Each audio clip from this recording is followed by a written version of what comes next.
Бір түнде Донбассқа жасалған соққыдан бір адам қаза тауып, 17-сі жараланды. Жапа шеккендердің арасында бала да бар. Жергілікті биліктің хабарлауынша, бейсенбіден жұмаға қараған түні дрон шабуылы Донецк облысындағы Краматорск пен Биленки елді мекендеріне жасалған. Украина президенті Владимир Зеленский оқиға орнында құтқарушылар жұмыс істеп жатқанын айтты. Олар жараланғандарға алғашқы көмек көрсетіп, өртті сөндіруде және халықты қауіпсіз жерге көшіріп жатыр.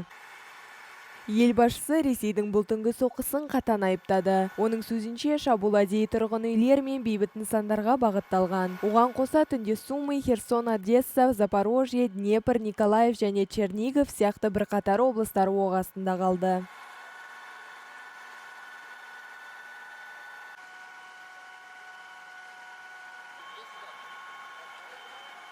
Зеленскийдің айтуынша, Кремль майдан шебіндегі қалаларға жүздеген басқарылатын әуе бомбасын жаудырған. Қазір Мәскеу күніне орта есеппен осында 220-дай бомба тастап отыр.